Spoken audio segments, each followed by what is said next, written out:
Hey, vinyl community and R.e.m fans. In this episode, I am going to be ranking the studio albums of one of my favorite 80s and 90s alternative bands, Athens, Georgia natives, R.e.m. Love R.e.m. Got into them in the mid 80s, right around the time of Life's First Pageant.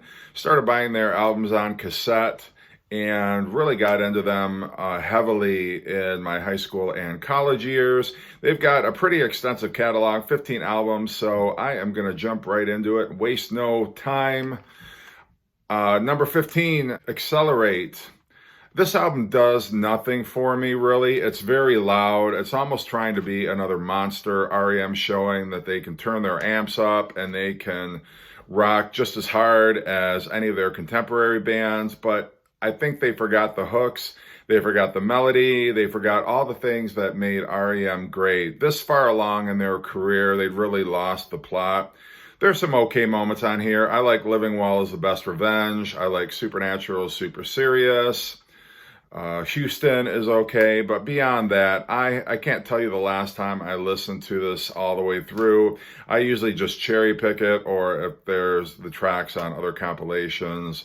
But as a whole, I don't feel this album holds up at all. I really don't care for it all that much. Number 14, Collapse Into Now. This album was a little better. There's a lot to recommend on here. I like Disappear, All the Best.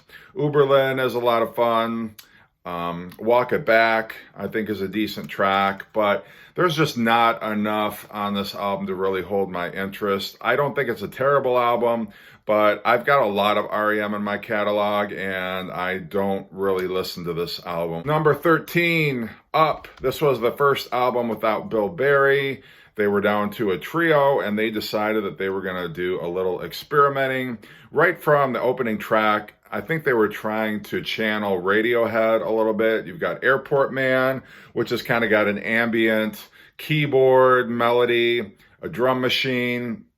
Then you got Lotus, which kicks into a great R.e.m. melody, a little bit of an obnoxious lyric and vocal by Michael Stipe, but it's okay. It's got a good groove going for it. Suspicion, I like that a lot. That's a real moody keyboard-based rocker.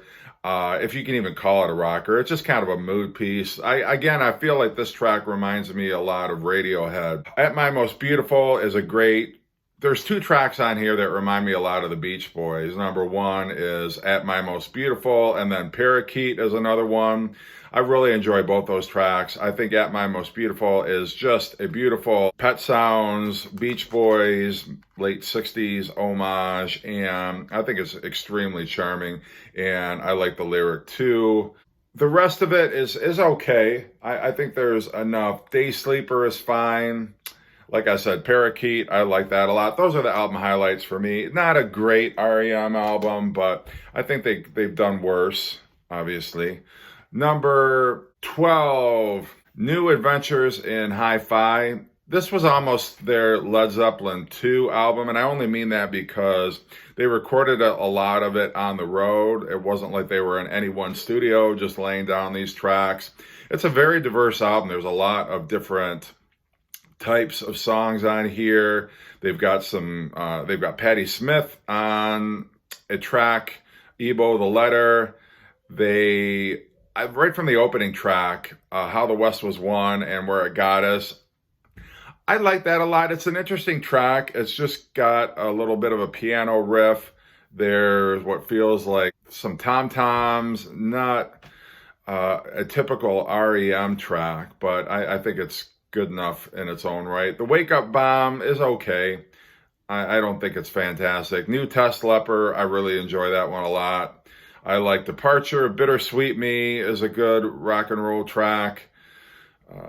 Zither is fine. So Fast, So Numb. And Electrolyte is a really charming way to end the album. I really like that track also. I think it holds together pretty well considering they were touring.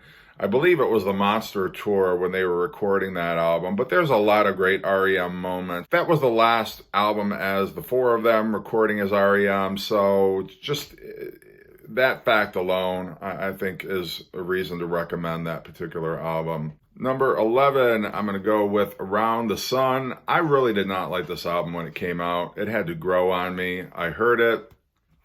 They had Q-Tip on one track. It just seemed very blah. There wasn't anything exciting about it. It just kind of left me feeling a little bit underwhelmed. But since that time, I really enjoy this album quite a bit. I like Leaving New York a lot more than I used to. I think The Outsiders is cool, and I like A Tribe Called Quest, so I can appreciate Q-Tip being on here. Final Straw, I think, is good. I Wanted to Be Wrong has a great melody to it. Wanderlust also has got a great melody, a great hook, a great Michael Stipe vocal. I enjoy that one quite a bit. And Around the Sun is almost psychedelic, but I do enjoy this one a lot. I like it a lot more than I did when it came out, and I put this one on more than I would ever expected I would have. I do enjoy it as a cohesive R.e.m. album. Number 10, Reveal. Number one, I like the fact that it's just a one-word title. It kind of brings you back to Murmur, Reckoning, Green, Document, all those great one-word R.e.m. albums. But that aside, I like the Lifting, I've Been Had. It's just kind of a mellow, chill out. This is, to me, is almost like the Beach Boys' Friends album, in that it's just kind of a laid back. They don't rock too hard on here, but it keeps it interesting all the way through. And just much like the artwork on here, it's just kind of music for a lazy day, but I enjoy it quite a bit. Number 9, Monster. I always think of Monster as R.e.m.'s midlife crisis, because they had just gone through two pretty interesting and yet not really hard rocking albums with Out of Time and Automatic for the People. So people were really ready for R.e.m. to kick up the amps, plug in again. And I don't know if it was in response to fan pressure or they just felt they wanted to rock out again just to prove that they could. But Monster's a great album all the way through. What's the Frequency, Kenneth is the album opener. It's got a catchy riff. It's got an interesting vocal. I like Crush with Eyeliner. That's got a great beat to it. I like the guitar that you got there. I think a lot of this album was a tribute to the glam artists that they grew up with and admired, like the New York Dolls, Iggy and the Stooges, to some extent, the Velvet Underground. I like King of Comedy a lot. I think that's got a great lyric, great vocal, great beat to it. I Don't Sleep, I Dream is one of the softer edged tracks on this album, but I think it works great. Then they kick it up again with Star 69. Strange Currencies has a nice little guitar riff through it. I don't think there's any drums on it at all. It's just sort of a guitar-based composition. Tongue, another soft piano ballad, I guess you might say. Bang and Blame is just a fantastic track. It's got a great hook, great guitar, great Michael Stipe vocal, just a flawless track. I Took Your Name almost reminds me of Turn You Inside Out from Green. It's got the same kind of a tempo, same up-tempo rock track. Let Me In was Michael Stipe's plea to Kurt Cobain, even though, unfortunately, Kurt had taken his life some months before. Circus Envy is an interesting track, and You is just a feedback-drenched rocker, reverb, electric guitar, soaked kind of track that I really do enjoy a lot.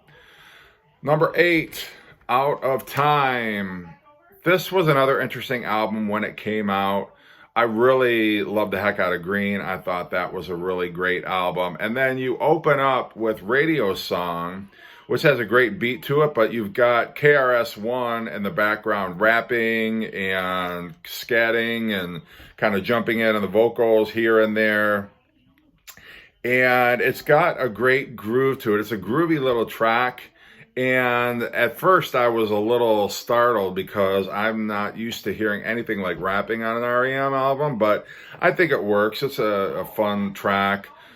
Losing My Religion, this is, again, more mandolin the mandolin that started with Green carries over to this album, and then it carries over to Automatic for the People.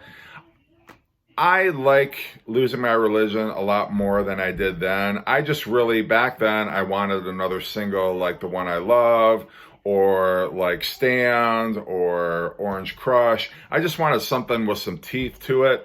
And to have a single with just that heavy mandolin in it at the time, I was just not a huge fan of it. I like it more now. I appreciate it more now than I did then. But just when I first got this, I remember the advanced single for Out of Time was that track, and just thinking, oh, I don't know if I like this too much. Low is a great track. I like that one a lot. Oh, it almost sounds like a demo a little bit, just because it's very spare. You just kind of got the plucking of the guitar, and then it picks up a little bit in the chorus, and then it drops back down. So it's a moody track. Near Wild Heaven it's okay. It's almost like the Stand of this album. Endgame is a Nick Drake tribute. I know Peter Buck was a big Nick Drake fan, and I think it's a beautiful track. It reminds me of some of the stuff off of Brighter Later by Nick Drake. Then Shiny Happy People, which in some respect rubbed people the wrong way, but that was similar to Stan, but you got Kate Pearson on vocals. So you got two Kate Pearson co-vocals on here. She shares vocals for two tracks, and then you got KRS-One. So wasn't used to guest artists on an R.e.m. album either, so that was a little bit so that took some getting used to. Texarkana is a cool rocker. Texarkana is a cool little rocker. You got Mike Mills on vocal for one of the first times. I think Superman was his first vocal, and then he took a couple of vocals on this album, so that was cool. Country Feedback, I think, is very cool. I like the different textures in that song. And Me and Honey, another Kate Pearson track, which I like more than Shiny Happy People, but, you know, a decent album all the way through. Number 7, Fables of the Reconstruction, the album that almost broke R.e.m. up, but it's definitely a departure from their first two albums, which are more kind of the jangly pop. This has got more, you got actually some new textures that they introduced. Feeling Gravity's Pull actually has some string instruments on it. I love Maps and Legend. That's a great folk rocker. Driver 8 is just a classic R.e.m. song. Life and How to Live It is a great rocker. Old Man Kenzie is just a moody. There's a feel on here that I love. It's almost like you can tell there's some tension there on the tracks, but I love the feel, the atmosphere of these tracks. Can't Get There From Here is a fun track, one of my favorite early R.e.m. songs. Green Grow the Rushes is great. And I like Good Advices and Wendell G are both solid tracks. So a good album, good solid album. And really every album from here to my number 1 are just flawless albums. I can't take issue with any of them. I'm sad I have to rank this one so low because I really do enjoy it a lot. But again, the albums above it just mean that much more to me. Number 6, their second album, Reckoning, almost a carbon copy of the first album in terms of the formula, and I don't mean that in a bad way. I think Reckoning is a strong album. You got the great rocker Harbor Coat that opens it up. Then you got Seven Chinese Brothers, which is very cool. South Central Rain is a nice little ballad. Pretty Persuasion is a great rock track. Time After Time is a slower, again, another ballad, but the guitar almost sounds like a sitar a little bit. Second Guessing opens up side 2, just very strong. Letter Never Sent is another great rock track. I like Camera on here. Definitely a slower, contemplative. A friend of theirs had passed away, and so Michael Stipe wrote a song for her. Don't Go Back to Rockville. I just love that. Just the whole feel of that song is great. It's almost country rock in a little bit, and yet it doesn't feel country. It's still true to their alternative roots. And Little America is a great way to end that album. Just love it all the way through. Number 5, Automatic for the People, from start to finish, just a great album. There's so many different styles on here, so many great hooks. Everybody is at the top of their game on here. I like Drive. That's a great opening track, and it's another acoustic-based rocker, which I know was starting to alarm some people that R.e.m. seemed to be spending so much time with the mandolin and the acoustic guitars writing songs in that style. But Try Not to Breathe is just a great track. The Sidewinder Sleeps Tonight has got a fun little Michael Stipe vocal. Everybody Hurts is a classic ballad, and who hasn't related to that track at one time or another?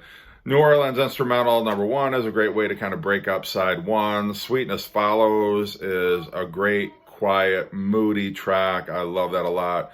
Monty Got a Raw Deal. R.e.m. starts to kick up a little bit. It's a little harder edged rocker. And then Ignore Land is definitely the hardest track on this album. I think people wanted this album to sound more like Ignore Land and less like Sweetness Follows, maybe, or less like Try Not to Breathe. But Star Me Kitten is kind of a cute little track with a little bit of a naughty word thrown in there, which I think was the first time maybe there was an expletive on an R.e.m. album. Man on the Moon, again, a classic track. Just love that. Night Swimming, total. I think John Paul Jones did the strings for Night Swimming, but I love that. Love the piano melody to that. And then Find the River. Has there ever been a better album closer?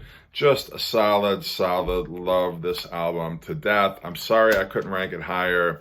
I regard it so highly, but again, R.e.m. has so many fantastic albums that I just couldn't put it above any of the other ones. #4, Life's Rich Pageant. The first time, and R.e.m. called this their Bryan Adams album back in the day because it does rock so hard. Begin to Begin is just a scorching track. This is the heaviest album. I think this might be R.e.m.'s heaviest album next to Monster. Definitely their heaviest album to date. You got Begin to Begin. These tracks are not in order, but you got Begin to Begin, These Days, Fall on Me was a great single, just an excellent track. I love Cuyahoga, Superman, I love that track a lot. What If We Give It Away, just brilliant. One excellent track after another. Some people might not like this album enough, and I don't know if it was just because it was one of the first albums that I ever heard by R.e.m. and I was just blown away. But the songwriting on here is stellar. Every track is great, and I love it to death. #3, I could have put this one at my #3, I could have put this album as #1. Green, solid album. They were incorporating the mandolin for the first time. It's a little quieter, more acoustic based.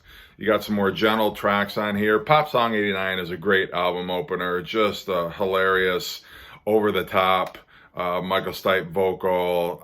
It's so R.e.m. It's so quirky that I just love the heck out of it. Get Up, one of my favorite R.e.m. tracks of all time. Love everything about it. You Are the Everything, first time we're hearing the mandolin on an R.e.m. track, and I think it works really well. Stand is a fun rocker. It was another single off this album, but just a fun lyric. I love the video, just everything about that when this came out in 1988 was so fantastic. The Wrong Child is an interesting lyric and I think it's a pretty powerful track. I know some people skip over it, but I do like it a lot. World Leader Pretend is great. Orange Crush, I think it was the first single off this album, is great. Turn You Inside Out. Definitely Hair Shirt is fantastic, another mandolin bass track. I like the mandolin songs on here more than I like the ones on Out of Time.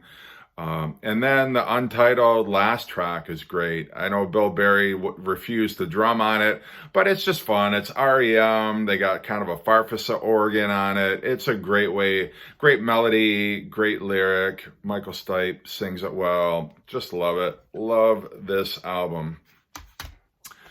#2, I'm going to go with a debut, Murmur.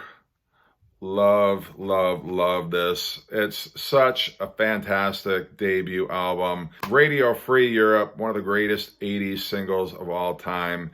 Pilgrimage is great. Laughing is a lot of fun. Talk About the Passion, another epic track on here. Moral Kiosk is great. Perfect Circle, I love that song. Perfect Circle is in my top 10 all R.e.m. tracks. I think Bill Berry wrote it, which is surprising because you don't really think of Bill Berry as being a songwriter, but he definitely was for R.e.m. He was definitely one of the, I think, most underappreciated members of R.e.m. Catapult is a great opener to side 2. Sitting Still is just a great jangly rocker. And I love the fact that you can't make out what the hell Michael Stipe is saying for a lot of this album. That's part of the charm. That was part of the appeal. Before R.e.m. blew up big, you know, those of us who are R.e.m. fans, we really felt like, I'm glad the rest of the world doesn't get R.e.m. I'm glad that they're just kind of this little obscure band that not too many people know about, because the people who knew how great this album was.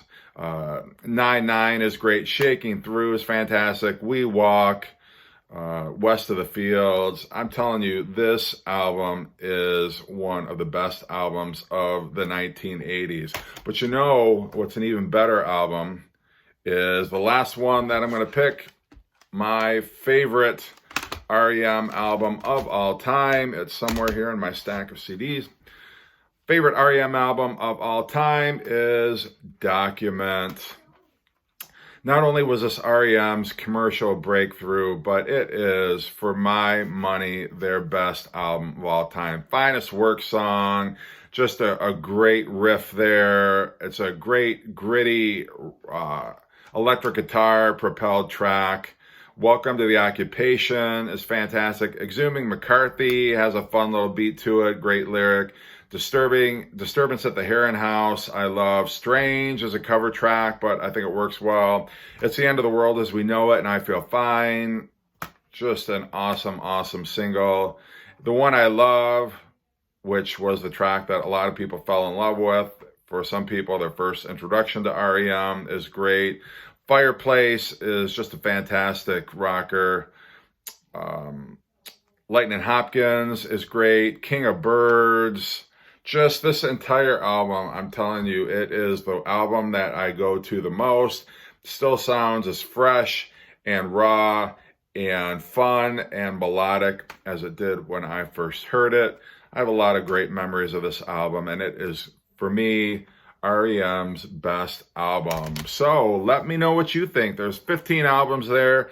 I know that you've probably got some differing opinions on your favorite, your top 10, top 15, however you rank them. Let me know. I'm always interested to see what other R.e.m. fans think about the albums. I'm not here to say that my list is definitive. Those are just in terms of the ones that I like the least to the ones I like the most. That's how I would rank them. So let me know what you think in the comments section. As always, thanks for watching.